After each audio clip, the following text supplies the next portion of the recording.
Hello guys, today we're going to discuss the PESTLE analysis. Can you quickly give us what PESTLE means, Etienne? Okay, so PESTLE analysis is an analysis that the business uses to analyze external factors that influence the business itself. And the letters, the acronym stands for is political, economical, social, technological, legal, and environmental. Okay, so when it comes to the political aspect, can you guys give us a couple of examples that will be imposed in the political aspect? Any type of legislation that the ANC decides they want to introduce into the country can be considered as political, anything like that. Yes, and also trade barriers can also be an example of political. Sorry. And like social, it operates in different regimes. So basically, there's going to be different policies that be in place in different regimes. For example, like some places will put higher taxes on.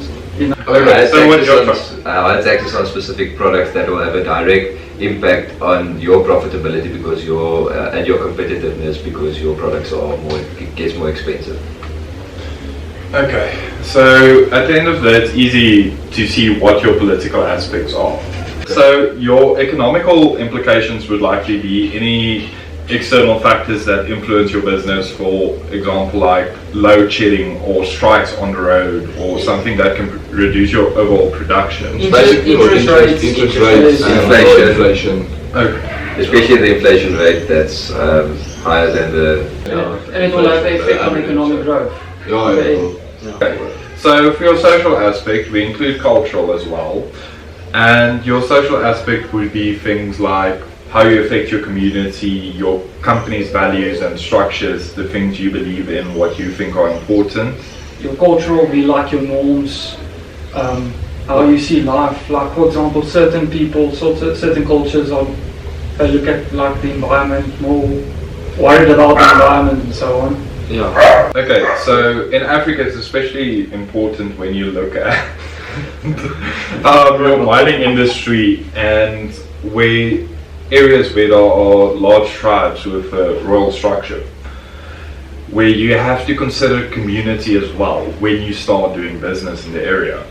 If you have to give something back towards the community because that's how that culture operates in where you are at the moment. And the government rewards you with tax breaks and things like that. Exactly, like if you contribute towards it. Strikes be and that also links with political as well. Yeah, but will strikes be political or it will social or cultural? It will be a bit of everything at the end of the day, because strikes aren't created by one factor. There's always the community is bothered by a certain aspect, and when they go on strike, it affects your production capabilities, it affects your political circumstances. For example, if the taxi industry goes on strike, the government doesn't have a choice. You automatically have to go into action because almost 80% of the entire country goes to a standstill.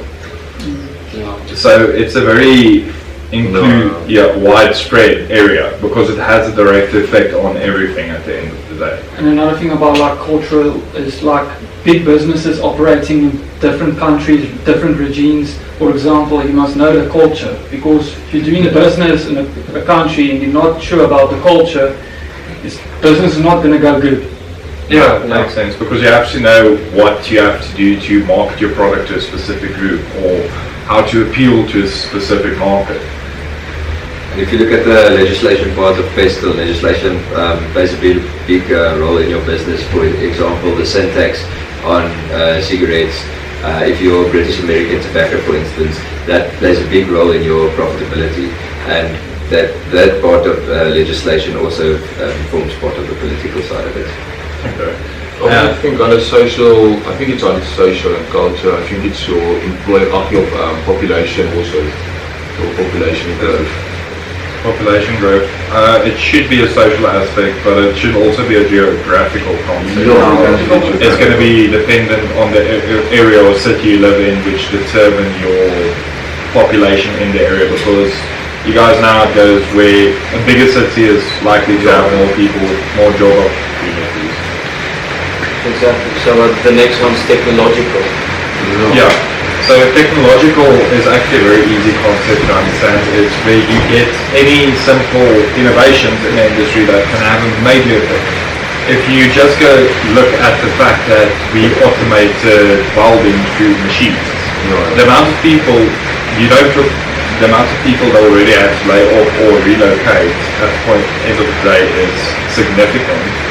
And businesses can, for example, do a lot of research very fast and plan according to research and analyze research and report. Yes, especially with new AI systems and things where you can compile large amounts of data extremely quickly and get quick summaries. Yes, but with that automation there comes an extra thing now, and it will create newer jobs.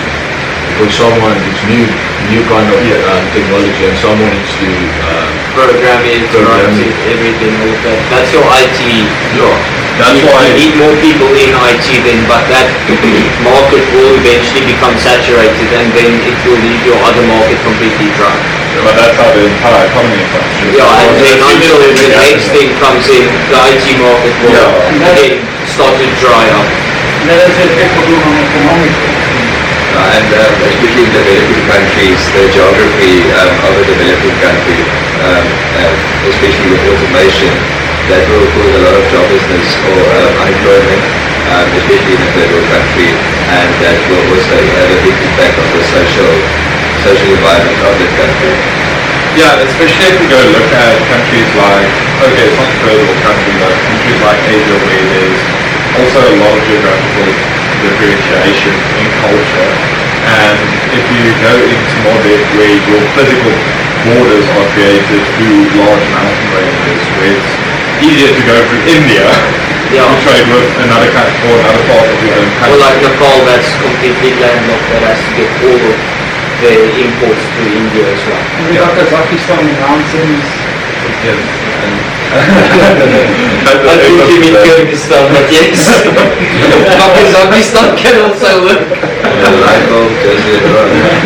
Okay, it's cool. Okay, so you guys see, this is a good example. Now the production and quality. Yeah, now we feel better now that it's content power.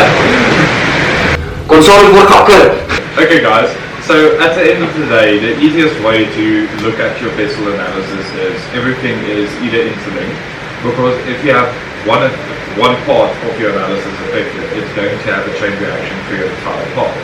But you can't just look at it, for example, at the political sense, because when it comes to politics, there's a lot of other factors you have to take into consideration. Industries, corruption, what your infrastructure is, your country, your culture, what's acceptable.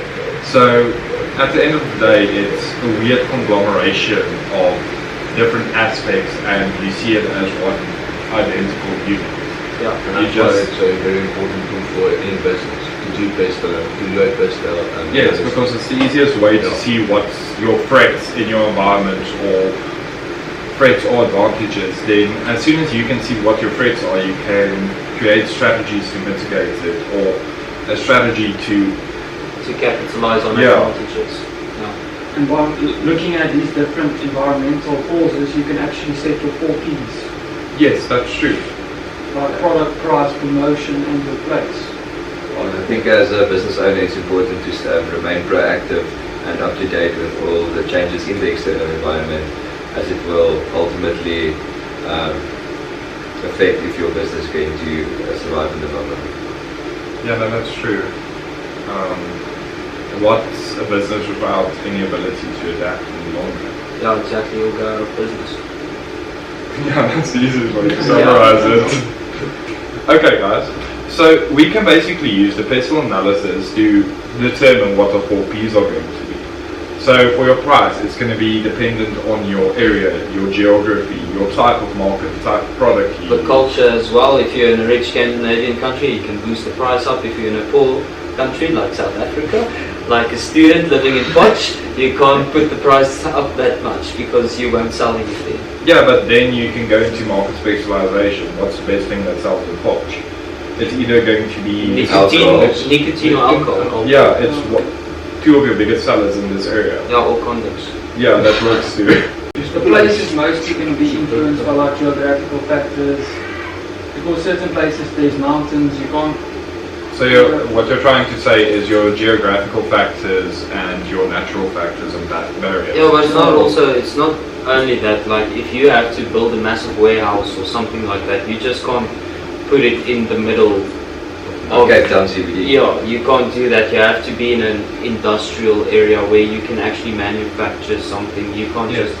And it's everything dependent on the type of product, because if you have a Exactly. hazardous product, you Yeah. can't put it where a lot of people are, or there's crops, Exactly. or the ocean is close. Showing again where everything intertwines with Yes. each other. Yeah. And you have to make sure at least you have a community that's able to work with you and people that can do the job. Yeah. So Yeah. then what? Promotion. Promotion. So how are you going to promote your product? What's the best way in the area that you are? Your target market. Yeah. So you're basically going to do market research again, Yeah. see what type of product, see what's the culture to avoid certain scams like Big Pen or Pocket Pen, sorry, where they mistranslated some of the information to, instead of it doesn't leak in your product, it said it doesn't make you pregnant or something like that. Yeah, so it's an extreme crucial aspect of the entire process as well. And So we've done price, we've done Promotion. promotion, Place. place, Product.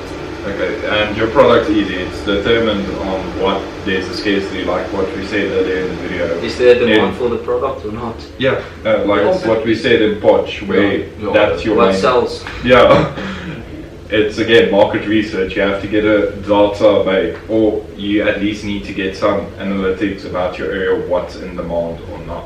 Yeah. Okay. And yeah, that's PESTLE and the That's 4Ps. yeah, that's basically the PESTLE and the 4P analysis. En Reinhard, as jy hier is, like, comment en subscribe.